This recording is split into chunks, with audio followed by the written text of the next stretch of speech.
कर रही हूँ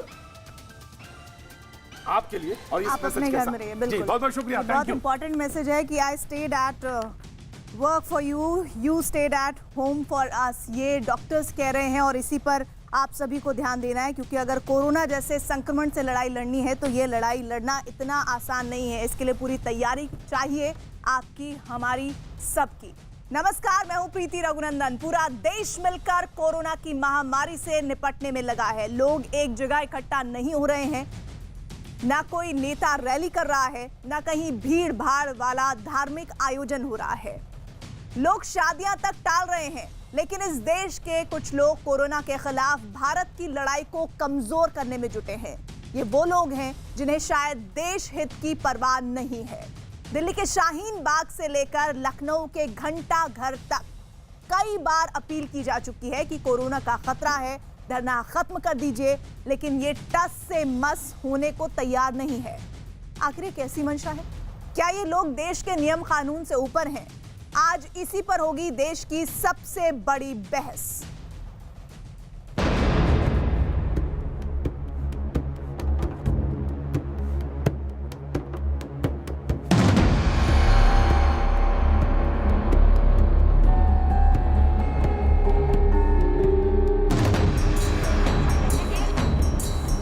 जो मुद्दा लेकर के लोग बैठे हैं वो कोरोना से भी गंभीर है। इस बीमारी से तो लड़ा जा सकता है, लेकिन जो भारतीय जनता पार्टी ने केवल अपने स्वार्थ और वोट के लिए देश में नफरत फैलाने का काम किया, वो गंभीर बीमारी है। आप सिर्फ कोरोना कोरोना चिल्ला रहे, एक भय बना रहे कि हम प्रोटेस्ट छोड़ के चले जाए, ऐसा बिल्कुल नहीं हुआ। कमाल की सियासत है। पूरी दुनिया कोरोना की महामारी से निपटने में जुटी है और भारत में पूरी ताकत से इसके साथ निपटा जा रहा है। आदेश दिया गया है कि दिल्ली में कहीं भी 50 से ज्यादा लोग एक जगह न जुटें, लेकिन इस विकट हालत में भी शाहीन बाग का ये धरना आबाद है। आप सिर्फ कोरोना कोरोना चिल्ला रहे, एक भय बना रहे कि हम प्रोटेस्ट छोड़ के चले जाए, ऐसा बिल्कुल नहीं हुआ। उनसे यही अपील है कि आपको बहुत ज्यादा कोरोना की फिक्र हो रही है तो आप देख सकते हैं कि हमने यहाँ पे गैदरिंग भी कम कर दी है और आपसे अपील है कि यहाँ 4 डॉक्टर अपॉइंट कीजिए, मास्क ला के दीजिए, सैनिटाइजर ला के दीजिए हर एक लेडीज के लिए, जेंट्स के लिए, और यहाँ पे फ्रेश बिस्लेरी का पानी दीजिए, तभी हम आपकी बात मानेंगे। इस धरने के चलते एक बीमार शख्स की जान चली गई। सुरेंद्र कुमार नाम के एक शख्स की तबीयत खराब होने पर उन्हें अस्पताल ले जाया जा रहा था, लेकिन शाहीन बाग में प्रदर्शन के चलते लंबे जाम में वो फंस गए और रास्ते में ही उन्होंने दम तोड़ दिया। लेकिन मुद्दा सिर्फ दिल्ली के शाहीन बाग का नहीं है। जरा चेन्नई में CAA विरोधी धरने की ये तस्वीर देखिए।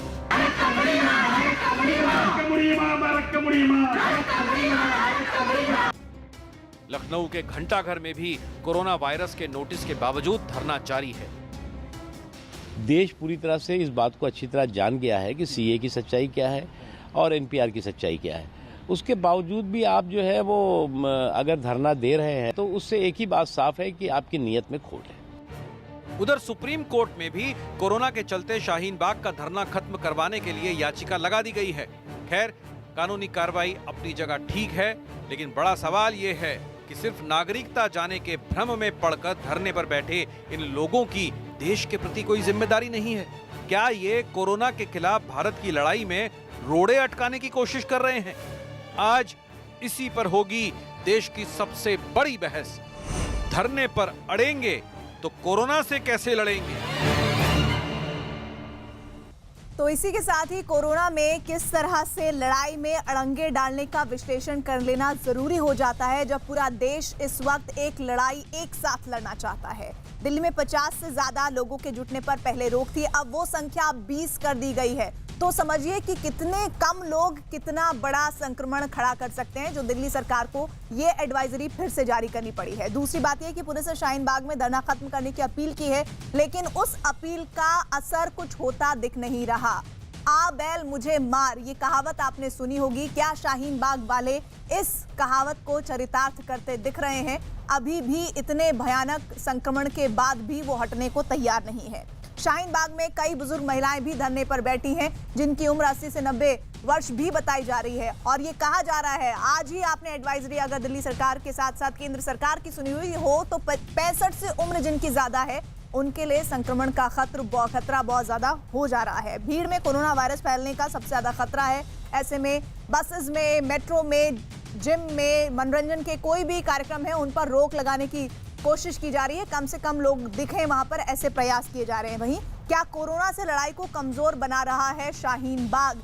ये सवाल इसलिए अहम हो जाता है क्योंकि हम कितनी भी लड़ाई कर लें, हम कितनी भी तैयारी कर लें, लेकिन पूरा देश जब एक साथ एक मंच पर खड़ा नहीं दिखाई देगा तो सारे प्रयास असफल होते नजर आ सकते हैं। ऐसे में शाहीन बाग वालों को क्या करना चाहिए, इसी पर आज हमारी बहस होगी। परिचय मैं करवा दूं, खास मेहमान हमारे साथ इस वक्त जुड़े हुए हैं।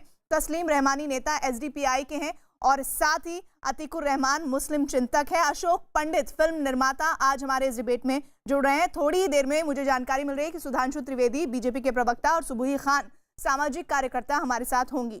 तस्लीम रहमानी, मैं आपसे शुरुआत करना चाहती हूँ डिबेट की। सर, शाहीन बाग का वो भव्य नजारा हम सब ने देखा जब बुजुर्ग महिलाएं जिनकी 80-90 साल उम्र है वो इस प्रोटेस्ट में शामिल हो रही थी। आज भी उस प्रोटेस्ट में वो शामिल हैं, लेकिन क्या एक देश के तौर पर नागरिकता पर जो लड़ाई लड़ी जा रही है अब उससे एक कदम आगे आने की जरूरत है? क्योंकि ये नागरिकता तो तब रहेगी ना जब जीवन में जिंदगी रहेगी, जान है तो जहान है। ये शाहीन बाग के लोगों को समझ कब आएगा? देखिए, दो एस्पेक्ट अलग अलग है। पहली चीज तो ये कि जो अभी आप मुख्तार अब्बास नकवी साहब गालिबन कह रहे थे कि एनपीआर और सीए एनआरसी को लेके पार्लियामेंट में एक बयान दे दिया गया है तो अब सबको मुतमईन हो जाना चाहिए। तो पहले तो मैं ये कहूँगा कि ऐसा कोई बयान जो है जो भी आएगा सर्वे करने के लिए वो अमित शाह जी का बयान लेके नहीं आएगा बल्कि मैनुअल लेके आएगा। मैनुअल में कोई चेंज नहीं है, तो वो बात तो बिल्कुल गलत है कि पार्लियामेंट में कह दिया गया तो चलिए वो हो गया। दूसरी बात यह कि अगर मुल्क में एक एडवाइजरी जारी कर दी, नेशनल सिक्योरिटी काउंसिल की एडवाइजरी भी आई है, आज शायद प्राइम मिनिस्टर भी कोई एडवाइजरी जारी करेंगे 8 बजे बोलेंगे। बहुत सी जगहों पर बहुत सारी चीजें की गई हैं जी, 8 बजे बोलेंगे। तो मुझे ये लगता है अभी 3 बजे दोपहर को लखनऊ के घंटाघर पे पुलिस ने बहुत बुरे तरीके से लोगों को पीट के वहां से हटाया है। खैर, उससे भी खौफजदा करने की जरूरत नहीं है। लोगों को ये चाहिए कि जब पूरा मुल्क खड़ा हुआ है तो सिंबॉलिक प्रोटेस्ट वो अपना जारी रख सकते हैं। वहां पर वो कोई डमीज वहां पर रख सकते हैं, कोई और चीज प्रोटेस्ट की लगा के भीड़ कम रखी जाए, लोग ना आए। अगर मस्जिदों में ये हो गया, मंदिरों में ये हो गया, गुरुद्वारों में हो गया, तो प्रोटेस्ट की साइट को भी हम सिंबॉलिकली उसका अरेंजमेंट कर सकते हैं। लेकिन इस बहाने से प्रोटेस्ट को खत्म करने के लिए उसे टारगेट करना, ये एक हेल्थ इमरजेंसी की सिचुएशन को पॉलिटिसाइज करने के बराबर है। मैं ये अपील करूंगा जाती तौर पर शाहीन बाग के लोगों से कि वो खातीन वहां भीड़ ना लगाए। वाकई ये खतरा मुल्क के ऊपर है, पूरी दुनिया में है, मुल्क के ऊपर भी है। तस्लीम जी ये साफ आरोप लगा रहे हैं कि हेल्थ इमरजेंसी के वक्त में धरने को खत्म करने की कोशिश की जा रही है, ये आरोप है। देखिए, मुझे बड़ा ये कहा कि आश्चर्य भीड़ ना लगाई जाए और सिंबॉलिक वहां पर डमीज नहीं, आपने ये भी तो कहा कि हेल्थ इमरजेंसी के हालात है, लेकिन उसमें धरना खत्म करने पर क्यों दबाव बनाया जा रहा है? इसका क्या मतलब है? ये मतलब जो मैं पूछ रही हूँ वही हुआ ना, या कुछ और मतलब है? देखिए उसका मतलब ये भी है, मुझे उसका बड़ा मतलब ये भी है कि ऐसी और साइट्स भी है जहां पर बहुत सारे लोग बैठे हैं और वो भी तो होना चाहिए, उसको किसने मना किया है? लेकिन अगर वहां नहीं हो रहा है, इससे शाहीन बाग में नहीं होना चाहिए, ये लॉजिक नहीं समझ आता। सुधांशु जी, सुधांशु जी का उत्तर ले लेते हैं। से कम करके 20 की बात कर दी, लेकिन मुस्तफाबाद में देखिए बैठे उनका क्या अरेंजमेंट करेंगे? देखिए, मैं पहले तो ये बात कहना चाहूंगा, बताइए, उन लोगों को भी अवेयर करिए। सुधांशु जी, जवाब आपका। देखिए, पहली बात तो तस्लीम रहमानी साहब ने जो अभी आखिरी शब्द बोला मैं उसी से लेना चाहूंगा। पहली बार ऐसा एक विचित्र संयोग है कि किसी प्रदेश में जिसकी सरकार है वो अपने आदेश का अनुपालन सुनिश्चित करने के लिए कुछ नहीं कर रही है। अरे भाई, कार्रवाई करना तो छोड़िए, एक बार केजरीवाल जी ने अनुरोध तक नहीं किया है शाहीन बाग वालों से कि जो 50 वाला हमारा रूल था यदि उसे फॉलो करना है तो वहां 20-25 सुरक्षा कर्मी रहेंगे तो 20-25 ज्यादा लोग मत बैठिए। बोला ही नहीं है। यह दर्शाता है क्या स्थिति। दूसरी बात, तस्लीम रहमानी साहब ने कहा कि हेल्थ इमरजेंसी को क्रिएट करके उसकी आड़ में से समाप्त करना। रहमानी साहब, आप पढ़े लिखे समझदार आदमी हैं। अमेरिका ने इमरजेंसी डिक्लेयर कर दी है, एंजेला मार्केल का बयान है कि वर्ल्ड वार के बाद की सबसे बड़ी चुनौती दुनिया के सामने आज खड़ी है, और आपको लग रहा है इस हेल्थ इमरजेंसी का बहाना बनाकर उसे समाप्त करना है। मेरे विचार से इतना अव्यावहारिक नहीं होना चाहिए। तीसरी बात मैं ये कहना चाहता हूं, जब ये कहा जाता था कि दादियां और नानियां वहां पर हैं, यानी 70-75 वर्ष की आयु की औरतें सबसे अधिक हैं, और सबसे ज्यादा खतरा कोरोना वायरस का उन्हीं लोगों के बीच में है, फिर भी वो क्यों बैठी? अब दो ही में से एक बातें हो सकती, या तो मैं कह रहा हूं उनकी अज्ञानता का नाजायज फायदा उठाया जा रहा है, उनकी कम जानकारी या बगैर पढ़े लिखे होने का भड़का दिया गया है और उन्हें पीछे नहीं हटने दिया जा रहा, या फिर मैं ईमानदारी से कहूंगा भाईचारा के नाम पे जिन लोगों ने इन्हें बैठा रखा है उनके लिए ये भाई नहीं चारा है, उनको चारा बना के रखा है, और चारे से किसी को मोहब्बत नहीं होती है। कोई भी दूसरा खा जाए, मेरा काम चलना चाहिए, तो उसमें से किसी भी व्यक्ति की जान के साथ कुछ भी हो, उन्हें उससे कोई लेना देना नहीं। इसलिए मैं कह रहा हूं कि राजनीतिक, और अंत में एक बात और, अरे भाई, जब गृह मंत्री ने नेता प्रतिपक्ष के सामने स्पष्ट, आप वो क्लिपिंग देख लीजिए, गुलाम नबी आजाद साहब, नेता प्रतिपक्ष राज्यसभा, उन्होंने खड़े होकर कहा कि गृह मंत्री जी जो आपने बोला उसका मतलब मैंने यह समझा कि किसी को डॉक्यूमेंट नहीं देने होंगे। गृह मंत्री जी ने कहा जी, उन्होंने कहा जो भी डॉक्यूमेंट नहीं देगा उस पर कोई क्वेश्चन नहीं पूछा जाएगा, उन्होंने कहा जी, उन्होंने कहा कोई डी नहीं लगेगा, उन्होंने कहा जी। उसके बाद गुलाम नबी आजाद साहब ने कहा हाँ ठीक है, तब मैं सहमत हूं। मगर अफसोस है रहमानी साहब, यहां आपने जिनको बैठाल के रखा है ना, वो लगता आप सब नबी के गुलाम नहीं है, ये सब सियासत के गुलाम हो गए। इसलिए न इनको कोई तर्क समझ में आ रहा, ना कोई तथ्य समझ में आ रहा, ना खतरा समझ में आ रहा है। मेरा इसलिए आप लोगों से गुजारिश है, अगर आपको उनके साथ हमदर्दी है तो उनसे जाके कहना चाहिए कि जब पूरी दुनिया इतनी बड़ी चुनौती से जूझ रही है, और ऐसे समय में, और जब फ्लोर ऑफ द हाउस पे क्लैरिफिकेशन हो गया, जब लीडर ऑफ द अपोजिशन ने उसे एक्सेप्ट कर लिया, अब ये किस बात की लड़ाई है, ये मेरी समझ से परे। अतिकुर रहमान को मैं इस डिबेट में लाना चाहती हूँ। सुधांशु जी, एक मिनट सुधांशु जी, मैंने एक बात तो ये नहीं कही कि क्रिएट की गई है, मैंने कहा हेल्थ इमरजेंसी की सिचुएशन है, मैंने नहीं कहा कि नहीं, आपने कहा कि हेल्थ इमरजेंसी की स्थिति में उस धरने को खत्म करने की कोशिश हो रही है। आपने कहा हेल्थ इमरजेंसी की आड़ में, जैसे कोई छोटी सी चीज है जिसके आड़ में ये बड़ी चीज। मैं आप दोनों को यहाँ रोक रही हूँ, अशोक पंडित को मैं इंट्रोड्यूस करना चाहती हूँ। अशोक पंडित, आज की बड़ी समस्या कोरोना वायरस है, इस बात को समझने में किसको भूल हो रही है? अभी भी जो लोग सीए का विरोध कर रहे हैं, उन्हें अपनी समस्या बड़ी और कोरोना वायरस छोटा क्यों दिखाई पड़ रहा है? प्रीति जी, मैं दो तीन चीजें बहुत स्पष्ट कहना चाहता हूं, और मैं किसी राजनीतिक मोड़ नहीं लेना चाहता। मैं बहुत ही simple as a human being इस पूरे इश्यू को ह्यूमैनिटी के लेवल पे मैं एड्रेस करना चाहता हूं। इस देश में एक इमरजेंसी है, पूरी दुनिया में एक इमरजेंसी है, जहां पर इंसानों की जान जाने की और बचाने की बात चल रही है। एक अटैक हुआ है हमारे पे, एक ऐसा एपिडेमिक, एक ऐसी बीमारी जिसकी वजह से बहुत लोगों की जान जा सकती है। ये शाहीन बाग हो या कोई भी बाग हो, जहां पर एक मुद्दे को लेकर प्रोटेस्ट हो रहा है, सही हो रहा है गलत हो रहा है, मैं आज के दिन उसमें भी नहीं जाना चाहता हूं, क्योंकि मैं मानकर चलता हूं कि मेरे लिए वहां बैठे हुए लोगों की जान भी उतनी इंपॉर्टेंट है जितना मेरी जान इंपॉर्टेंट है, या जितना सरकारी लोगों की इंपॉर्टेंट, या किसी भी इंसान की या किसी भी की जान इंपॉर्टेंट है। बात यह है कि क्योंकि इन्होंने ये एक पोस्चर लिया हुआ है, ये एक एटीट्यूड लिया हुआ है, एक एरोगेंस का एटीट्यूड है, इन्होंने एक अलग देश बना लिया अपना। ये क्या दादागिरी और क्या एरोगेंस है? चूंकि ये बात देश की नहीं मान रहे हैं, ये अपने घमंड और अपने एरोगेंस में जी रहे हैं। उसका कारण यही है, आज तक ये जो लड़ाई यहाँ पे हो रही है या प्रोटेस्ट हो रहा है, मैं इस बात पे इसलिए पहुंचना चाहता हूं कि ये लड़ाई, ये नरेंद्र मोदी के खिलाफ लड़ाई है। नहीं तो कोई भी आदमी अगर जान पे बात आती है तो ये हटता है आदमी और बोलता है कि नहीं, कुछ दिनों के लिए हम हट जाते हैं, हम सरकार के साथ, इस देश के साथ, इस बीमारी के खिलाफ हम एक लड़ाई लड़ना चाहते हैं। क्या आप कोई टेररिस्ट हो, आप कोई सुसाइड बॉम्बर हो, आप वहां बैठे हो और अपनी जान पर खेल रहे हो? आपको देश की चिंता नहीं है? आपको लोगों की चिंता नहीं है? आपको अपने बच्चों की चिंता नहीं है? आपको आपके आसपास के लोगों की चिंता नहीं है? कौन ऐसा शख्स या कौन ऐसा आदमी अपनी जान पे सुसाइड बॉम्बर की तरह खेलकर देश को अटैक होते हुए देख सकता है?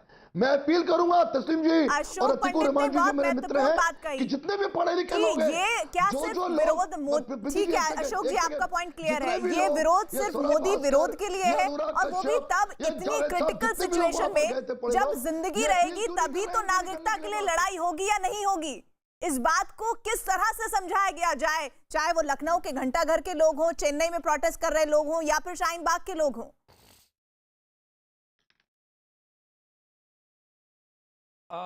देखिए मैं समझता हूं कि अगर एक लोगों को आपको समझाना है, उन लोगों को अच्छी तरह से तर्क की बिना पर यह बात बतानी है कि वो गलत हैं और सिचुएशन इस तरह से आ गया है, एक आपदा आ गई है मुल्क के ऊपर, तो उन लोगों को समझाने के लिए सबसे पहले आप लोगों को इल्जामात लगाना बंद करना पड़ेंगे। अशोक पंडित जी की आप भाषा देखिए, सुसाइड बॉम्ब का इस्तेमाल कर रहे हैं वो। सुधांशु त्रिवेदी की भाषा देखिए, वो किस तरह के इल्जामात लगा रहे हैं, किस तरह से उन लोगों को पॉलिटिक्स से जोड़ा जा रहा है, किस तरह से उन लोगों को नीचा दिखाया जा रहा है। बल्कि इससे पहले तो यहां तक कि उनको कह दिया गया कि ये गद्दार हैं, ये देश के दुश्मन हैं, ये आतंकवादी हैं।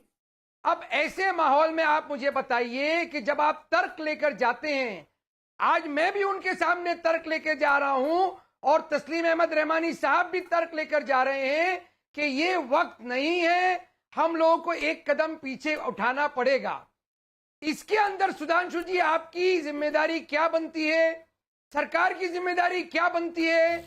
तर्क की बिना पर उन लोगों से माफी मांगिए कि आप आतंकवादी नहीं हैं, आप देशद्रोही नहीं हैं, आप हमारे लोग हैं और आपको आग्रह करना चाहिए, एक कदम वो पीछे हटा लेंगे और एक कदम आप पीछे हटा लीजिए। 3 महीने के लिए सस्पेंड कर दीजिए CAA, NPR और NRC को। मामला बहुत अच्छी तरह सुलझ जाएगा, लोगों की जानें बच जाएंगी। सरकार जो हमेशा वाहवाह लूटना चाहती है, आपको वाहवाह भी मिल जाएगी। सुधांशु जी कुछ कहना चाह रहे हैं। सुधांशु जी कह रहे हैं कि आप लोगों ने या फिर आपको समर्थन करने वाले लोगों ने उन लोगों को देशद्रोही, जिहादी और सुसाइड बॉम्बर और तमाम तरह के विशेषणों से नवाजा है। उस बात के लिए माफी मांगे और फिर जाके समझाइए। अतीकुर रहमान साहब, प्रीति जी, अतीकुर रहमान साहब, उसका कारण है प्रीति जी, अशोक जी, मैं बोल अशोक रहा जी हूं। आपका पॉइंट ले लेंगे, लेकिन सुधांशु जी को काउंटर करने दीजिए इस वक्त। सॉरी अतीकुर रहमान साहब, मुझे बड़ा आश्चर्य हुआ, शाहीन बाग के समर्थन में जिन लोगों ने कहा कि कश्मीर को फ्री करना है, जिन्होंने कहा असम को परमानेंट काटना है, जिन्होंने कहा हिंदुत्व की कब्र खोदनी है, उसके लिए तो उन्होंने माफी नहीं मांगी।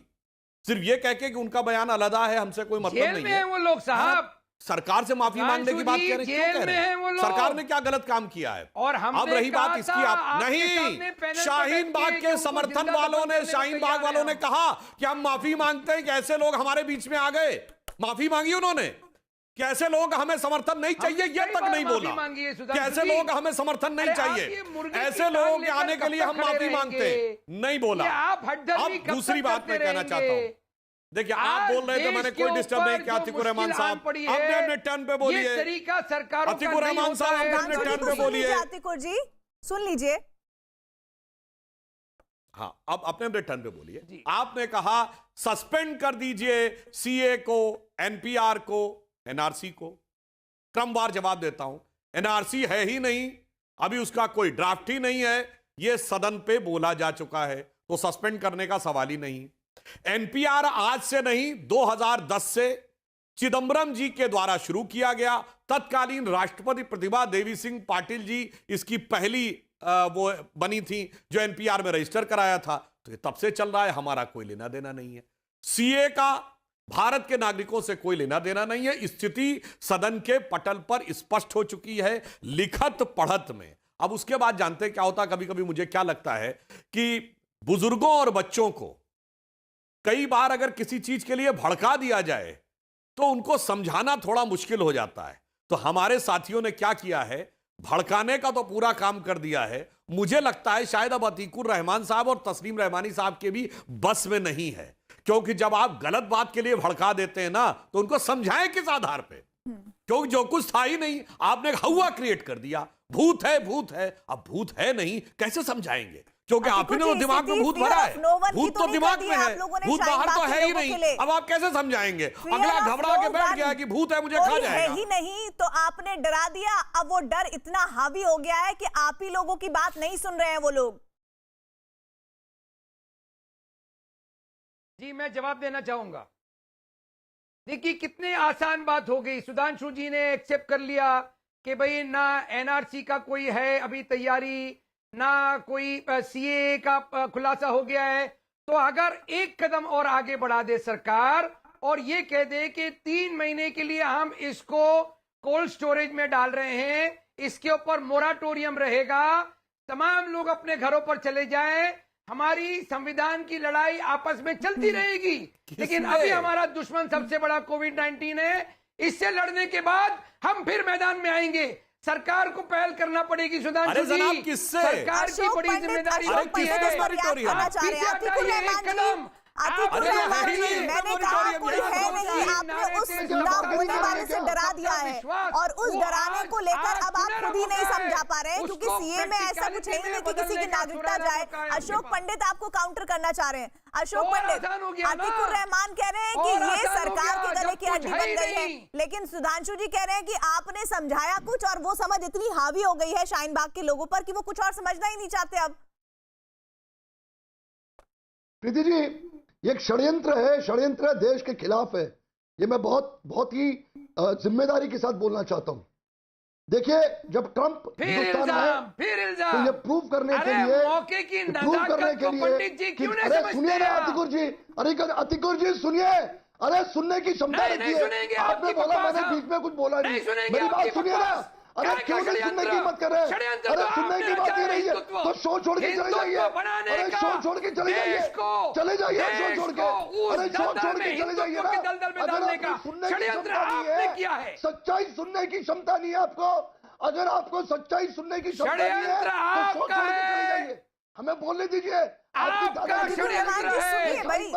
ये गलत तरीका है। कोई किसी डिबेट को छोड़ के ना जाए, कृपया अपनी बात रखें। अतिकुर जी, आप बात तो सुन लीजिए। आपके बारे में अशोक पंडित ने सुना आपको। सच्चाई सुनने की ताकत नहीं है आप में, सच्चाई सुनने की क्षमता नहीं है आप में। प्रीति जी, इनके फिल्टर को ऑफ करिए, क्योंकि जब सच्चाई बोलते हैं हम, इनको अशोक पंडित बोलिए। प्रीति जी, ये देश के खिलाफ लड़ाई है। This is a war against the nation. इन्होंने अनाउंस किया, इनके नेताओं ने अनाउंस किया कि जब ट्रंप आएगा देश में तो आप हंगामा करेंगे। इन्होंने दंगे किए, इन्होंने लोगों को मारा, और आपने देखा किस तरीके से इन्होंने अटैक किया, एक एटमॉस्फेयर क्रिएट किया एक अनरेस्ट का। आज भी यही चाहते हैं कि मोदी का नाम, इस सरकार का नाम पूरे दुनिया में खराब हो, बिगड़े। ये चाहते हैं कि लोग यहाँ मरे, ये चाहते हैं ये प्रूव करना कि मोदी की सरकार फेल हो गई है। ये चाहते हैं बदनाम करना पूरी दुनिया में इस सरकार को कि ये फेल हो चुकी है, इनकी कैपेसिटी नहीं है, और फिर ये सरकार को गिराने की कोशिश कर रहे हैं। सारे स्लोगन जैसे सुधांशु ने बोला, शाहीन बाग में देश के खिलाफ हुए, देश को तोड़ने के खिलाफ हुए। इन्होंने वो सारे स्लोगन, जिन्ना वाली आजादी, हिंदुओं के खिलाफ झूठ बोलते हैं नेशनल टेलीविजन पे बैठ के, तब प्रॉब्लम होती है। बात कर रहे हैं, तब आप मसला क्रिएट करते हैं जब आप झूठ बोलते हैं। आप झूठ बोल रहे हैं, देश के खिलाफ लड़ाई है। मैं झूठ बोल रहे हैं आपके चैनल से, इस तस्लीम रहमानी, वोटर तस्लीम रहमानी, मैं आपसे सीधा सवाल पूछ रही हूँ। 167 नंबर पहुंच चुका है कोरोना वायरस के संक्रमण का, जिसमें कई लोग शामिल हैं। आज ही चौथा आंकड़ा है, 4 लोगों की मौत हो गई है। अगर ये शाहीन बाग के लोग, घंटाघर के लोग, लखनऊ के, चेन्नई के लोग ऐसे बैठे रहेंगे तो क्या आपको लगता है कि उस तेजी के साथ, उस आक्रामकता के साथ हम लड़ाई लड़ पाएंगे कोविड-19 से, जैसा हम उम्मीद कर रहे हैं? क्या चाहते हैं?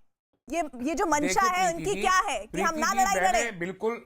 आप देखिए, एक बहुत वाज़ेह मैंने कहा था, फिर दोहरा रहा हूं, नेशनल पॉलिसी कुदरती आफत के खिलाफ जो भी आती है सरकार की तरफ से, जो भी आती है, देश के हर नागरिक को उसे मान लेना चाहिए। तो आप नंबर मुझे एक। बताइए कि नंबर शाहीन दो, बाग के लोगों को हुकूमत क्या की करना भी- चाहिए? अरे आप बेटा, मुझे बताइए कि ये करना आप चाहिए, सिर्फ- ये आप करना सिर्फ चाहिए, ये करना आप सिर्फ चाहिए। पंडित जी को सुनेंगी, आप नहीं, सिर्फ नहीं, दो मैं आपको पंडितों को सुनूंगी। सुनेंगी, आप पंडित मुझे जी नहीं को मैं सुनना नहीं चाहती। बोलूंगी। मैं आप बीच आपसे में क्यों जानना आ रही चाहती हैं? हूँ कि क्यों आप आप मेरी मुझे बात आज ये सुन- बताइए आप कि मेरी बात अगर पूरी- राष्ट्रीय आप युद्ध मुझे बोलने लड़ना क्यों है नहीं देना कोविड चाहती? 19 कोरोना आप लोगों वायरस के सामने खिलाफ, सच- तो वो कौन से आप सुझाव क्यों है जो सच नहीं शाहीन जा- बाग के लोगों को आप देते हैं बोलने आज? क्यों नहीं दे रही हैं? आप बीच में क्यों बोल पड़ती है? आप बीच में क्यों टोकती है? मैंने सीधे कहा कि जो नेशनल पॉलिसी है देश के हर नागरिक को वो माननी चाहिए। नंबर एक। तो समझाइए ना नंबर शाहीन दो, बाग के लोगों को। सरकार की जिम्मेदारी है कि वो सेलेक्टिव ना हो, कहिए ना। सेलेक्टिव ना हो। समझाइए ना इनको। नंबर तीन, अपील मैं ये करिए कह रहा हूं आज। कि शाहीन आज बाग अपील के करिए लोगों कि को शाहीन बाग के ये लोगों को घरों प्रोटेस्ट रखिए, अपने घरों में सिंबॉलिक बंद रखना कर चाहिए, रखिए। सिंबॉलिक रखना चाहिए। सुन लीजिए अशोक Symbolic पंडित क्या जी, होता है? आपकी समझ में नहीं अरे क्या आएगा। symbolic होता है? आप अपने मुझे घरों में मालूम बैठ है, के करिए।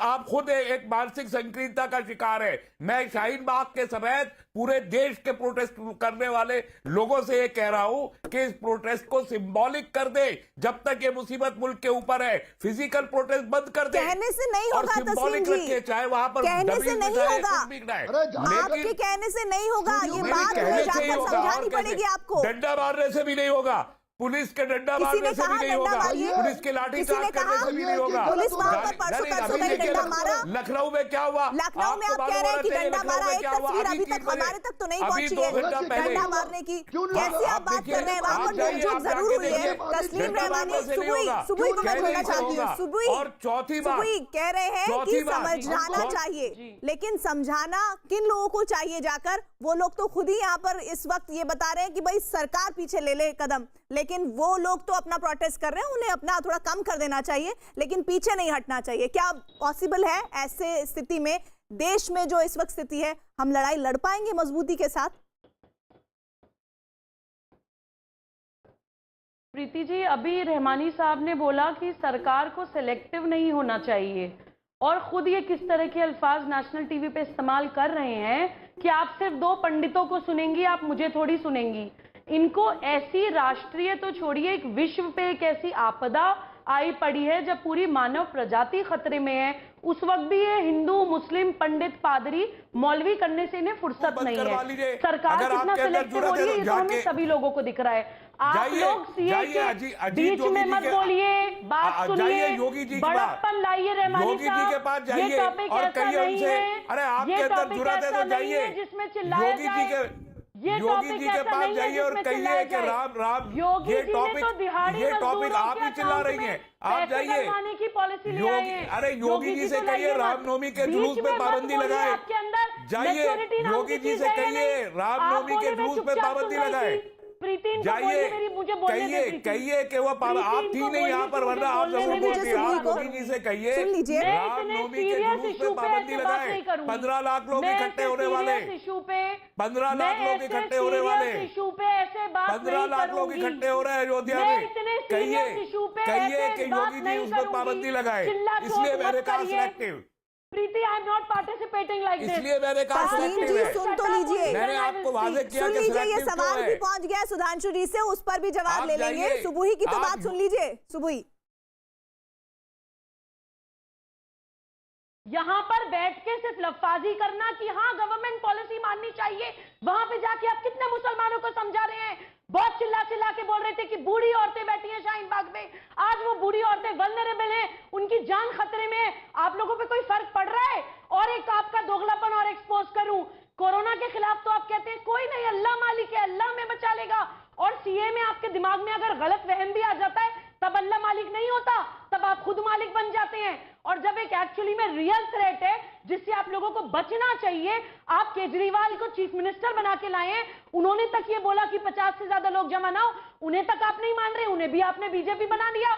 जैसे प्रीति ने बोला, आप सब लोग सुल्ताना डाकू बन चुके हैं, आप लोग अब अपने आप को अपीज करने वाली पॉलिटिकल पार्टियों के ही कान काटेंगे। आप लोगों के मन से अब लॉ एंड ऑर्डर का डर निकल चुका है। एक तरफ आप बोलते हैं देश हमारा है, अगर देश हमारा है तो क्या देश का समाज हमारा नहीं है? क्या पब्लिक हेल्थ की रिस्पांसिबिलिटी कंट्रोल नहीं है? आपको अपने अलावा सारी दुनिया सुल्ताना डाकू लगती है। आपको सिर्फ आप अपने आप को शरीफ समझती है, बाकी सारी दुनिया सुल्ताना डाकू है आपके लिए। सिर्फ रहमानी आपको साहब। लगता है कि आप नहीं है। इस वक्त जब आप अली पूरी बाबा दुनिया 40 चोर बन के कंधे से बैठे हुए, कंधा आपको मिलाकर बाकी सारी एक दुनिया बीमारी सुल्तान से डाकू लड़ दिखाई रही देगी। है। अपने आप अल्फाज को, लोग अभी भी अपने जिद अल्फाज पकड़ पे के काबू बैठे हुए रखिए। हैं। हम नहीं हटेंगे, हम नहीं हटेंगे। योगी इसका आदित्यनाथ मतलब से आप लोग कहिए, rational नहीं योगी हैं, आदित्यनाथ आप लोग से कहिए logical कि mind रामनवमी नहीं के हैं, जुलूस पे आप पाबंदी लोग लगाए। radicalized हैं। कहिए, रामनवमी आपके पास का क्या लॉजिक है? जुलूस, आपको तो रामनवमी का आपको तो जुलूस कोविड की 4 पूरी जगह सा बंद पूरा रुकवा पूरा दिया नाम नहीं गया है। मालूम है। 4 आपके जगह लोगों को तो कोविड रामनवमी का पूरा नाम जुलूस भी नहीं रुकवा मालूम है। दिया गया है। आप बैठ के यहाँ ज्ञान बघारते। रहमानी साहब, रुकवाइए, बहुत बड़े यहाँ रुकवाइए, पे वहां से भी so-called फैलेगा। scholar मत बना आप करिए। जाइए, आपकी उठाइए। बातों से ही आप एक्सपोज हो जाते नहीं, नहीं, हैं। आप- बीजेपी आप आरएसएस जाइए, करना बंद आप करिए भाई। मुस्तफाबाद, बीजेपी आरएसएस करना बंद आप करिए। मुस्तफाबाद, भूत से लोगों को आप डराना बंद मुस्तफाबाद करिए। का कैंप बंद योगी जी करवाइए, का उन लोगों नाम को ले घर रहे हैं। भिजवाइए योगी जी ने अपने। कितनी समझदारी मुस्तफाबाद से, में जो कैंप कितने में लोग बैठे हैं, emotional उनको घर होके भिजवाइए, दिहाड़ी मजदूरों को ताकि वो ध्यान सेफ रखा। रहे। आप कह रहे अगर मुसलमानों इतना को देश से ह्यूमनिस्टिक बाहर आप निकाल हैं, देंगे। मैं आप सभी को इतना यहाँ पर रोक ह्यूमनिस्टिक रही हूँ। है तो आप सुधांशु जी, जाइए। एक सवाल तस्लीम जी ने आपके लिए रखा है जिस पर सुबुई कुछ कहना चाह रही थी, लेकिन आवाज में इतना शोर था कि कुछ पहुंच नहीं पाया कि रामनवमी का जो आयोजन इस वक्त होने जा रहा है उत्तर प्रदेश में, उसमें बड़ी तादाद में, वो तो आंकड़ा भी बता रहे हैं 15 लाख का, 15 लाख लोग आने वाले हैं। ऐसा कोई कार्यक्रम होने जा रहा है जिसमें इतनी बड़ी संख्या में लोग पहुंच रहे हैं? अगर ऐसा है तो फिर आप लोग क्या एक्शन लेंगे, या फिर आपने उस पर कुछ कार्रवाई की है, कुछ प्रोग्राम बनाया है? एक ब्रेक हम ले रहे हैं, इसी पर जवाब लेंगे। ब्रेक के बाद आप देखते रहिए आर पार।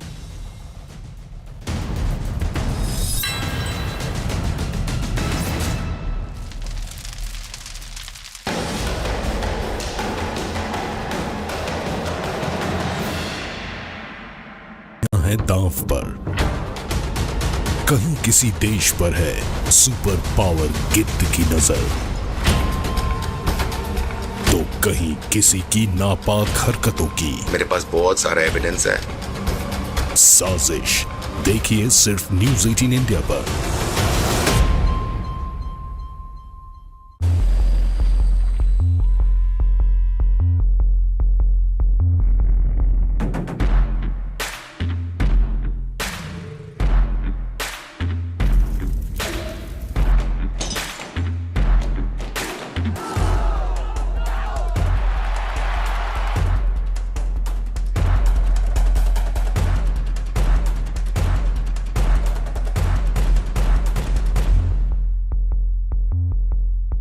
हर बात में होगा हिंदू मुसलमान, तो कैसे बनेगा मेरा भारत महान?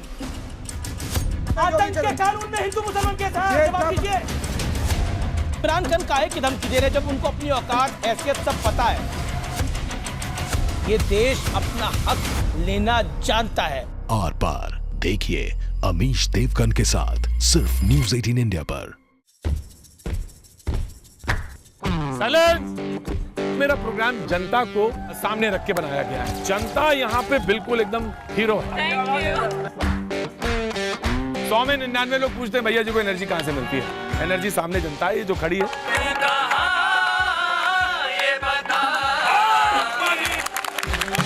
जब आप गांव से लेकर मेट्रो तक के सफर तय करते हैं तब आपको मुद्दे पता चलते हैं। आप भी आइएगा जरूर बाजी। क्या बात। Thank you so much. Thank you. Please आप मुझे लिफ्ट दे सकें? किसी अनजान व्यक्ति को लिफ्ट देते समय सावधान रहें। घर कब आओगे? हादसा कभी भी कहीं भी किसी के भी साथ हो सकता है। हादसा देखिए सिर्फ न्यूज़ 18 इंडिया पर। कुछ सुनी सुनाई, बाघ जो है वो स्पिरिट है यहाँ पे। कुछ आंखों देखी, रात में देखा कि ये एक लाइट निकला। ये चमत्कार से कम नहीं है। माता के दरबार में आकर प्रसाद खा रहा है। कहानियां ऐसी जैसे कोई चमत्कार। नर्मदा की गहराइयों में अद्भुत शिव संसार बसता है।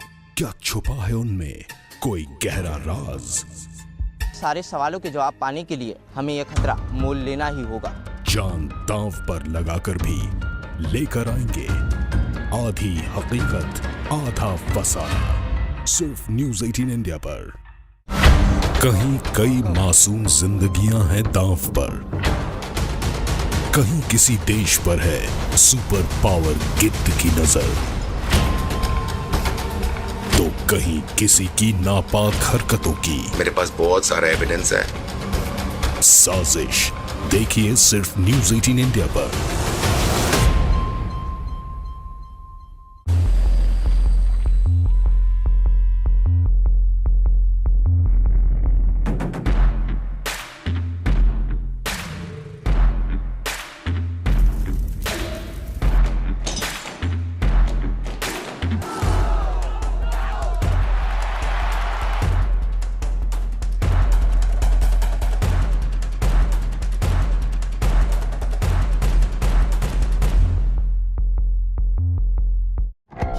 बात में होगा हिंदू मुसलमान तो कैसे बनेगा मेरा भारत महान? आतंक के कानून में हिंदू मुसलमान कैसा है? जवाब दीजिए। इमरान खान काहे की धमकी दे रहे जब उनको अपनी औकात हैसियत सब पता है? ये देश अपना हक लेना जानता है। आर पार देखिए अमीश देवगन के साथ सिर्फ न्यूज़ 18 इंडिया पर। साइलेंस! मेरा प्रोग्राम जनता को सामने रख के बनाया गया है। जनता यहाँ पे बिल्कुल एकदम हीरो है। 100 में 99 लोग पूछते हैं भैया जी को एनर्जी कहाँ से मिलती है? एनर्जी सामने जनता है, ये जो खड़ी है।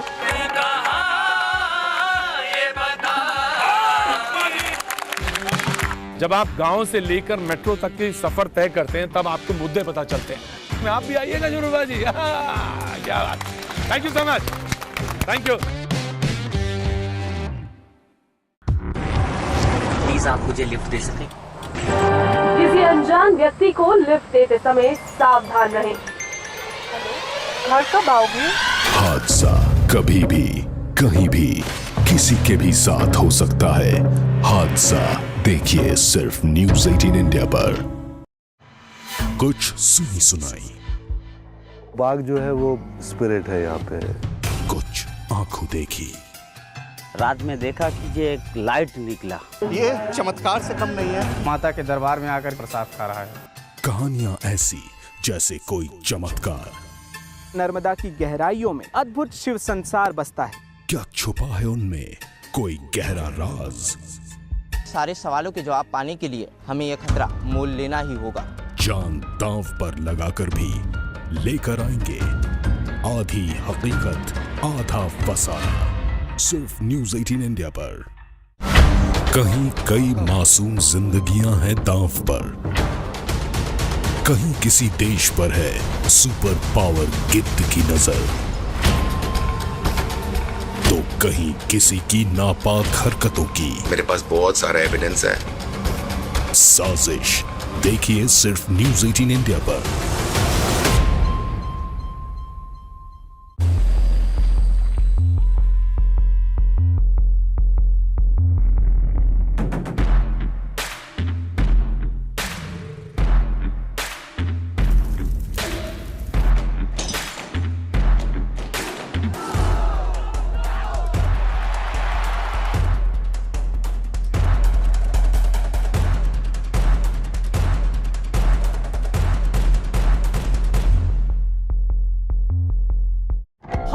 होगा हिंदू मुसलमान तो कैसे बनेगा मेरा भारत महान?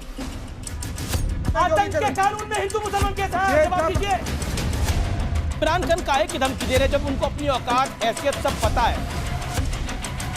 ये देश अपना हक लेना जानता है। आर पार देखिए अमीश देवगन के साथ सिर्फ न्यूज़ 18 इंडिया पर।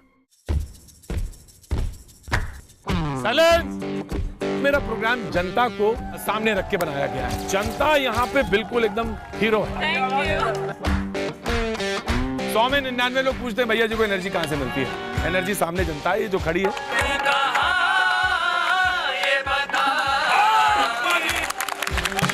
जब आप गांव से लेकर मेट्रो तक के सफर तय करते हैं तब आपको मुद्दे पता चलते हैं। आप भी आइएगा जरूर बाजी। क्या बात। Thank you so much. Thank you. Please आप मुझे लिफ्ट दे सकें? किसी अनजान व्यक्ति को लिफ्ट देते समय सावधान रहें। घर कब आओगे? हादसा कभी भी कहीं भी किसी के भी साथ हो सकता है। हादसा देखिए सिर्फ न्यूज़ 18 इंडिया पर।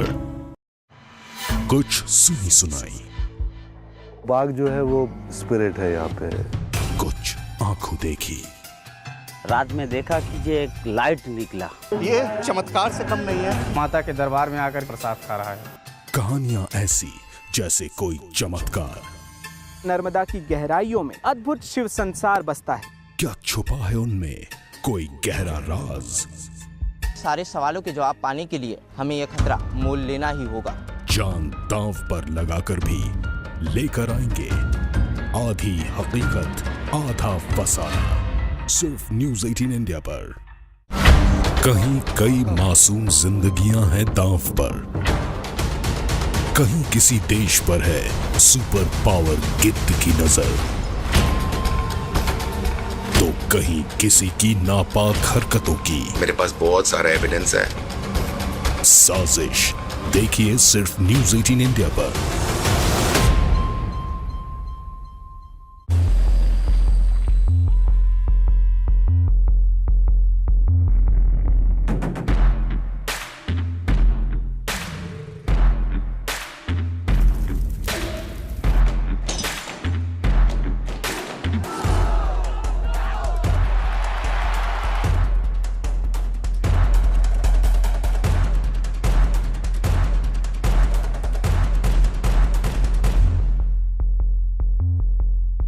हर बात में होगा हिंदू मुसलमान, तो कैसे बनेगा मेरा भारत महान? आतंक के कानून में हिंदू मुसलमान के साथ जवाब दीजिए। इमरान खान काहे की धमकी दे रहे जब उनको अपनी औकात हैसियत सब पता है? ये देश अपना हक लेना जानता है। आर पार देखिए अमीश देवगन के साथ सिर्फ न्यूज़ 18 इंडिया पर। साइलेंस! मेरा प्रोग्राम जनता को सामने रख के बनाया गया है। जनता यहाँ पे बिल्कुल एकदम हीरो है। 100 में 99 लोग पूछते हैं भैया जी को एनर्जी कहाँ से मिलती है? एनर्जी सामने जनता है, ये जो खड़ी है।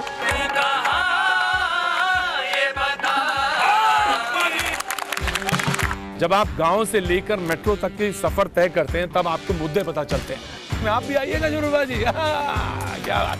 Thank you so much. Thank you. Please आप मुझे लिफ्ट दे सकें?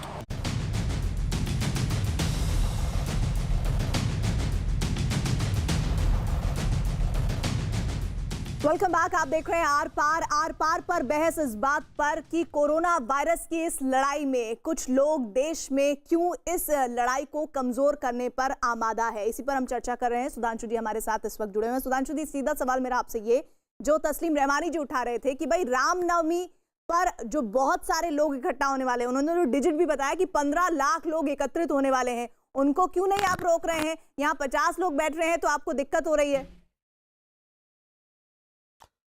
देखिए, बहुत आश्चर्य की बात है तस्लीम रहमानी जी ने जो कुछ बोला। रामनवमी का और शाहीन बाग का क्या कनेक्शन? चलिए, आपकी बात हमने मान भी ली एक बार। तो रामनवमी के बारे में अगर आपको इतना है तो 15 दिन बाद है। हफ्ते 10 दिन बाद तय किया सकता है उसे रहना कि नहीं। आपके मुंह से क्यों नहीं निकला कल जुमे की नमाज ना की जाए? बोलिए तस्लीम रहमानी साहब, जुमा तो कल है, वो कहा जुमे की नमाज ना की जाए। ये जहनियत, यही जहनियत है। और जबकि बड़े बड़े मंदिर बंद किए जा चुके हैं। आपको पता नहीं है, सिद्ध विनायक मंदिर कर रहे हैं। अरे भाई, अपने अपने टर्न पे बोलिए भाई, मैं किसी के भी डिस्टर्ब नहीं करता। सिद्ध विनायक मंदिर और सोमनाथ मंदिर बंद हो चुके हैं और तिरुपति मंदिर में भी आवाजाही पर रोक लगा दी गई है। परंतु आपने जो रामनवमी को कनेक्ट किया, यही मुझे समझ में नहीं आया। रामनवमी आप बोले क्यों? आपको कहना चाहिए था जुमे की कहीं पे नमाज नहीं होनी चाहिए। परंतु अब मैं आपसे कह रहा हूं, अभी आपने कहा था सुबुही खान के लिए कि इनको कोविड-19 का मतलब नहीं पता है।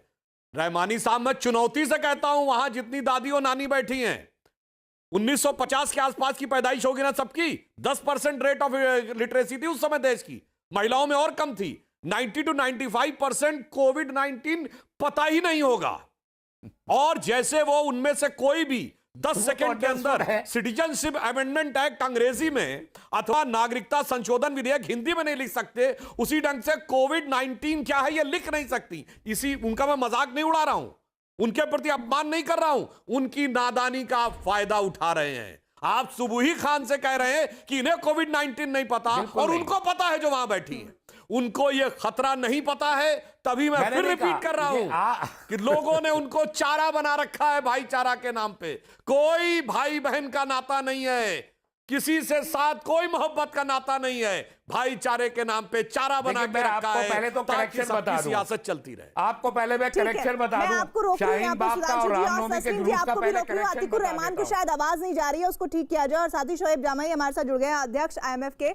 शोएब जामई, ऐसा लग रहा है अब मौजूदा स्थिति में कि आप लोगों ने उन महिलाओं को बरगलाकर वहां पर बैठाया हुआ है। अब आलम यह है कि आप किस मुंह से कोरोना वायरस के बारे में उनको जाकर समझाएं, क्योंकि अक्ल पर पर्दा आपने इतना गहरा डाल दिया है कि उसे हटाना मुश्किल लग रहा है।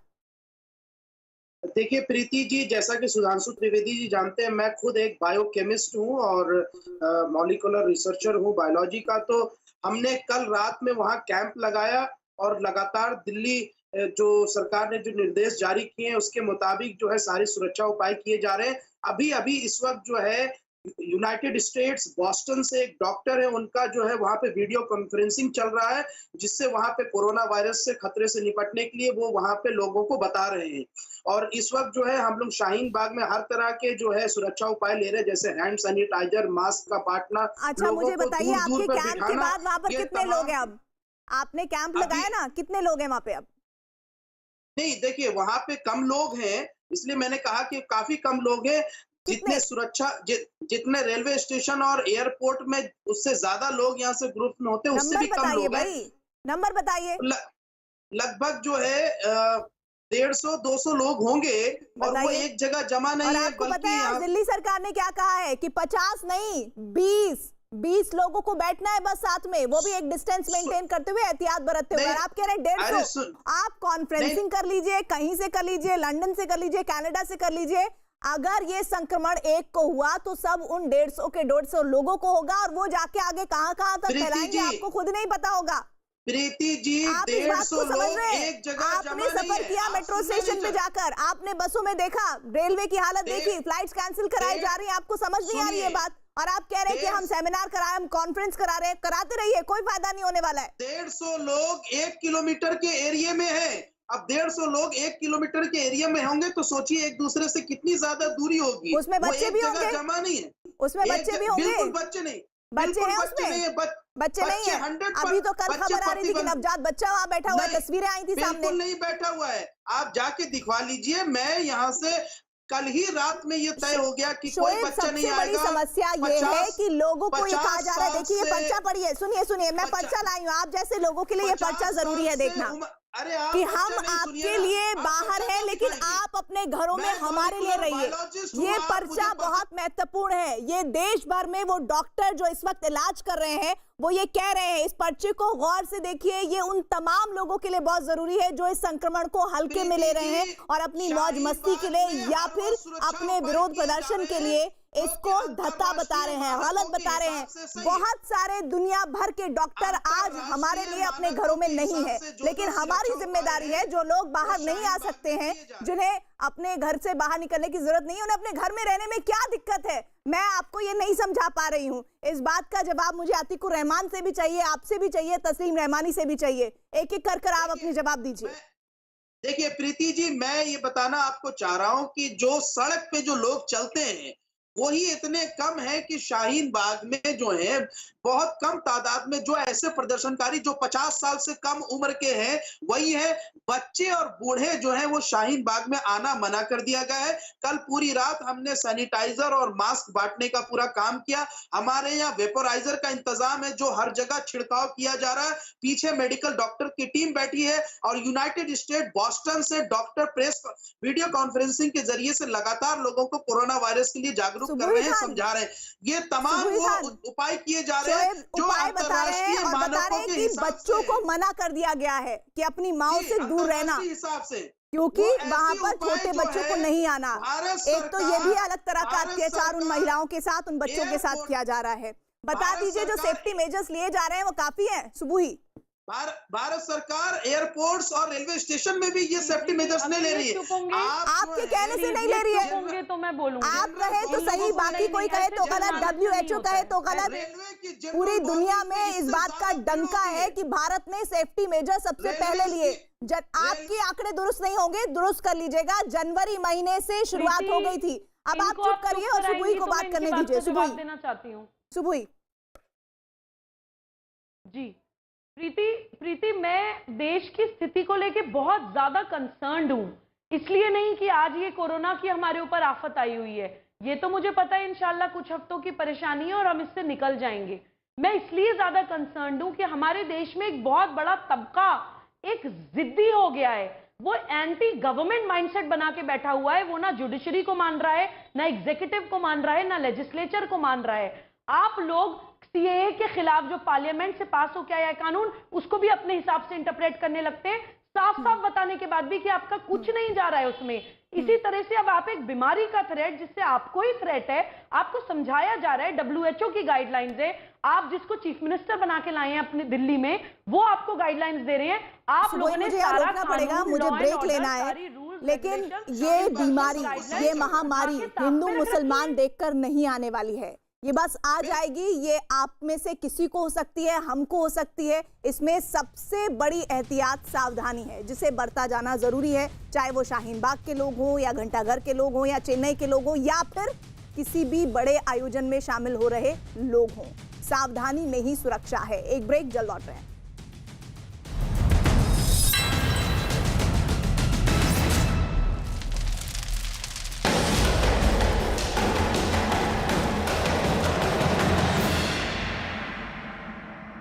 स्पिरिट है यहाँ पे। कुछ आंखों देखी, रात में देखा कि ये एक लाइट निकला। ये चमत्कार से कम नहीं है। माता के दरबार में आकर प्रसाद खा रहा है। कहानियां ऐसी जैसे कोई चमत्कार। नर्मदा की गहराइयों में अद्भुत शिव संसार बसता है। क्या छुपा है उनमें कोई गहरा राज? सारे सवालों के जवाब पाने के लिए हमें यह खतरा मोल लेना ही होगा। जान दांव पर लगाकर भी लेकर आएंगे आधी हकीकत आधा फसाना, सिर्फ न्यूज़ 18 इंडिया पर। कहीं कई मासूम जिंदगियां हैं दांव पर, कहीं किसी देश पर है सुपर पावर गिद्ध की नजर,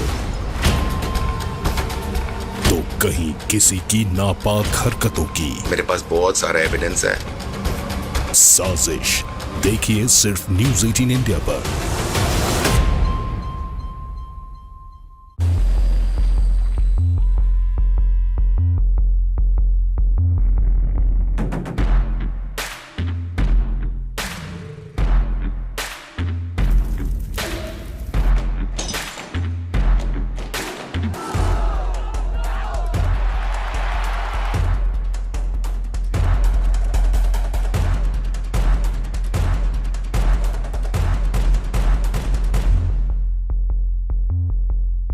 हर बात में होगा हिंदू मुसलमान, तो कैसे बनेगा मेरा भारत महान? आतंक के कानून में हिंदू मुसलमान के साथ जवाब दीजिए। इमरान खान काहे की धमकी दे रहे जब उनको अपनी औकात हैसियत सब पता है? ये देश अपना हक लेना जानता है। आर पार देखिए अमीश देवगन के साथ सिर्फ न्यूज़ 18 इंडिया पर। साइलेंस! मेरा प्रोग्राम जनता को सामने रख के बनाया गया है। जनता यहाँ पे बिल्कुल एकदम हीरो है। 100 में 99 लोग पूछते हैं भैया जी को एनर्जी कहाँ से मिलती है? एनर्जी सामने जनता है, ये जो खड़ी है।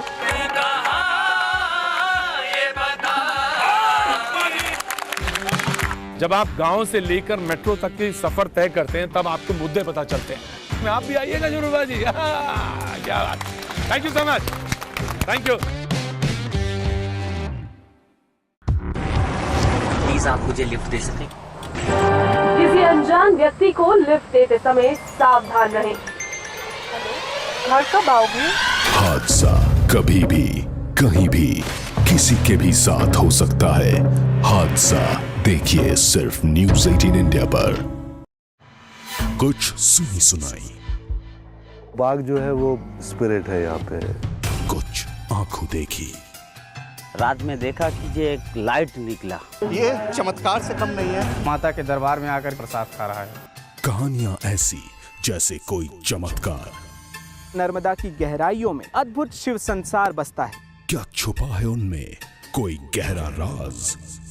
सारे सवालों के जवाब पाने के लिए हमें यह खतरा मोल लेना ही होगा। जान दांव पर लगाकर भी लेकर आएंगे आधी हकीकत आधा फसाना, सिर्फ न्यूज़ 18 इंडिया पर। कहीं कई मासूम जिंदगियां हैं दांव पर, कहीं किसी देश पर है सुपर पावर गिद्ध की नजर,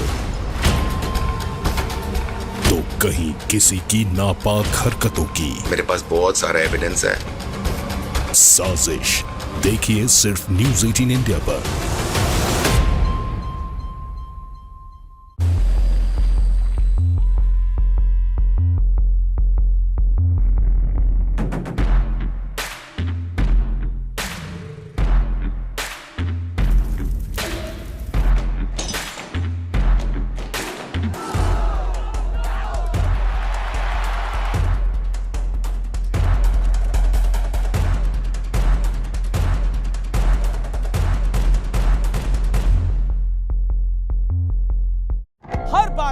हिंदू मुसलमान तो कैसे बनेगा मेरा भारत महान?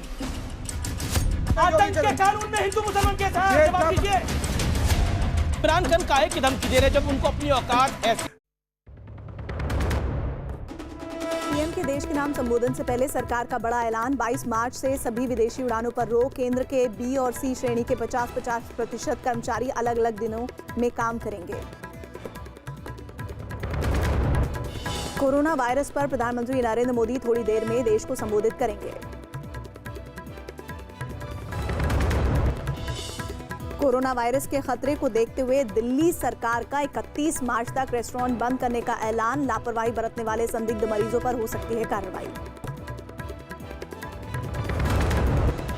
सुप्रीम कोर्ट ने कल मध्य प्रदेश में फ्लोर टेस्ट कराने के आदेश दिए। विधायक हाथ उठाकर करेंगे वोटिंग। सदन की कार्यवाही की वीडियोग्राफी भी कराई जाएगी।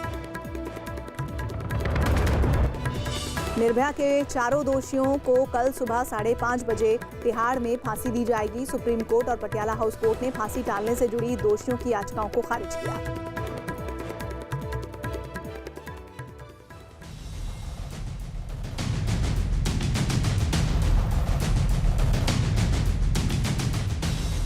Welcome back. हम देख रहे हैं लगातार किस तरह से कोविड-19 की लड़ाई में देश का एक तबका है जो आंशिक तौर पर साथ है, यानी कि कहने के लिए तो साथ है, लेकिन हकीकत क्या है वो आपको लगातार हमारे ब्रेक से पहले हो रही चर्चा में आपने देखा। मैं सीधे रुक करूंगी अतिकुर रहमान जी का। अतिकुर रहमान, अखिलेश यादव ने एक स्टेटमेंट दिया है। वो कहते हैं कि कोरोना वायरस से ज्यादा खतरनाक सीएए है। क्या आप उनके इस बयान से इत्तेफाक रखते हैं? जी, हम इसलिए समर्थन करते हैं ऐसी सब चीजों का, ऐसे बयानात का, क्योंकि हम लोगों ने समझाने की कोशिश की सरकार को, लेकिन सरकार के कान पर जू नहीं रिंग रहा है। सरकार एक मुर्गे की टांग लेकर खड़ी है, अड़ी हुई है। जो मैं प्रीति जी आपको साफ तौर पे बताऊं, देखिए सरकार बड़ी मजबूत होती है। सरकार के पास ऐसे रिसोर्सेज होते हैं, ऐसे ट्रबल शूटर्स होते हैं। प्रधानमंत्री की ऐसी छवि होती है कि वो किसी भी आपदा से अपने इन ट्रबल शूटर्स को मैदान में भेजकर अपने रिसोर्सेज का इस्तेमाल करके चुटकी बजाकर, प्रीति जी आपने कई सीईओज को देखा होगा, कई कंपनी के डायरेक्टर्स को देखा होगा, कंपनी के ऊपर, उनकी छोटी सी कंपनी के ऊपर चाहे कितनी भी बड़ी मुश्किल हो, दुश्मन से भी मदद लेने में वो नहीं चूकते हैं ऐसे वक्त में। यहां पर सरकार का जो ये अड़ा रुख है, जो ये मुर्गे की टांग है, जो ये एडमेंट बिहेवियर है, ये आज आड़े आ रहा है हमारी इस आपदा से लड़ने में। और मैं आपसे भी गुजारिश करूंगा और बीजेपी के भी प्रवक्ते से गुजारिश करूंगा, आपको एक कदम पीछे हटाना पड़ेगा। वो आपका बड़प्पन होगा सुधांशु जी, आपका बड़प्पन, सरकार का बड़प्पन। ट्रबल से उसको शूट करना है, ट्रबल के ऊपर आपको फतेह पानी है।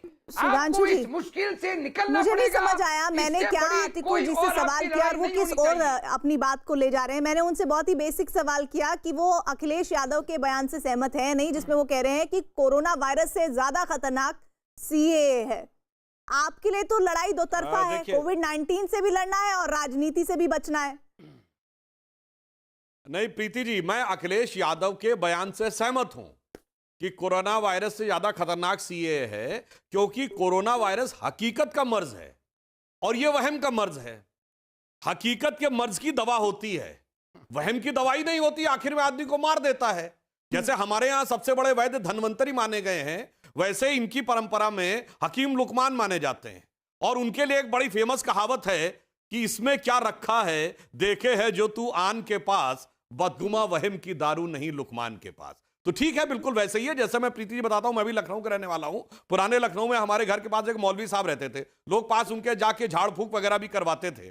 तो इनकी हालत ये हो गई कि ख्वाबों में एक शैतान आता है, तो मौलवी साहब झाड़ फूक के बता सकते हैं कि वो शैतान है नहीं, मुक्ति हो जाएगी। मगर ये कहते हैं ना ना ना ना ना ना, शैतान से छुटकारा नहीं चाहिए। मेरे ख्वाब में आके कोई आदमी उस शैतान से कह दे कि 3 महीने के लिए चला जाए। अरे जब वो शैतानी ख्वाब में है तो वो ख्वाब में आके क्या कहेगा कि 3 महीने के लिए मुलतवी कर दिया जाए। इसीलिए इस वहम की कोई दवा नहीं है। अखिलेश यादव ने 100% सही कहा है, मैं सहमत हूं। तो तस्लीम जी, आप की बात को जो अभी सुधांशु जी कह रहे थे, अतिकुर जी कह रहे थे, मुझे बताइए कि जिस बात में कोई दम ही नहीं है उस बात को लेकर लड़ाई की जा रही है। न सिर्फ लड़ाई की जा रही है, जब देश में इतना बड़ा संक्रमण को लेकर युद्ध स्तर पर लड़ाई छिड़ी हुई है उसमें आप बिल्कुल ही सहयोग नहीं करना चाहते हैं। तो ऐसे में आने वाले दिनों में शाहीन बाग, घंटाघर, चेन्नई के लोगों के नाम के आगे क्या लिखा होगा, आप खुद बता दीजिए। वो कैसे शामिल नहीं होंगे, ये उनकी हिम्मत है। मतलब ये मैं दाद दूंगी कि जहां आदमी को अपनी जान प्यारी होनी चाहिए वो प्रोटेस्ट छोड़ने को तैयार नहीं है। ये मैं अकल पर पर्दा कहूं या फिर उनकी बड़ी हिम्मत कहूं, क्या कहूं, मुझे नहीं समझ आ रहा। देखिए, क्या लिखेंगे लोग क्या नहीं लिखेंगे उससे तो कोई बहुत ज्यादा फर्क पड़ने वाला नहीं है। लोग सब गद्दार, देशद्रोही वगैरह बोलते ही रहते हैं, इससे कोई ज्यादा फर्क नहीं पड़ता। सवाल है आज की तारीख का, आज क्या करना है। मैं अखिलेश यादव की बात से सहमत नहीं हूं और इसलिए मैं ये अपील कर रहा हूं सरकार से कि जो 1 अप्रैल से आप एक्टिविटी शुरू करने वाले थे, जिसका गजट कर चुके हैं, आपको यूनिफॉर्म पॉलिसी बनानी पड़ेगी। आप उसको भी सस्पेंड कीजिए। और मैं शाहीन बाग की तरह और शाहीन बाग वालों के प्रोटेस्ट वालों से सबसे कहना चाहता हूं कि बराए करम इसको सस्पेंड कर दीजिए, इसको टेम्परेरीली आप इसे छोड़ दीजिए, इसको सिंबॉलिज्म के साथ रखिए, इसलिए कि हम सबको मिलकर कोरोना से लड़के देश को महफूज रखना है। एनपीआर हमने कबूल नहीं किया है, नहीं करेंगे जब तक उसके मैनुअल में रिक्वायर्ड अमेंडमेंट नहीं हो जाते। बहुत सीधी बात है ये, जिसको जो कहना है वो कहे, हम उससे मुतासिर नहीं हो रहा। तस्लीम जी के लिए तो बहुत सीधी सी बात है, लेकिन बताइए जिद बड़ी है या आदमी की जान? प्रीति जी, अतिकुर रहमान जी जो है वो और अखिलेश यादव की बात से सहमत है। तस्लीम रहमानी, इससे बड़ी मेंटल बैंक्रप्सी, इससे बड़ी मेंटल बैंक्रप्सी नहीं हो सकती कि आप कोरोना को सीए के साथ मिला रहे हैं और बोलते ये उससे बड़ी बीमारी है। जिस बीमारी की वजह से पूरी दुनिया आज परेशान है, एक खतरा हमारे सर पे मंडरा रहा है, वो इनको इतने अनसीरियसली ले रहे हैं, तो इनके साथ बहस क्या करे आदमी, इनके साथ डिस्कशन ही क्या करें। इनका मेंटल फ्रेम ऑफ माइंड जो है वो बिल्कुल बहक चुका है, ये बिल्कुल ब्लाइंड हो चुके हैं, इनको समझ ही नहीं आ रहा है बीमारी की सीरियसनेस। तो ये पढ़े लिखे लोगों का ये हाल है, तो जो लोग वहां बैठे हुए हैं जिनको कुछ पता ही नहीं है, जो बहकाए गए हैं, उनके साथ क्या डिस्कस करेंगे जब उनके लीडर्स ही ऐसे हैं। नहीं तो फिर ऐसे में लड़ाई तो दोहरी हो गई। पहले इन लोगों से लड़े, इन लोगों को समझाएं जो समझने को तैयार नहीं है, वहीं दूसरी तरफ कोविड-19 से लड़ाई। भाई जब देश का एक तबका साथ नहीं आएगा तो फिर इस तरह की लड़ाई कैसे लड़ी जाएगी? मैं तो ये नहीं समझ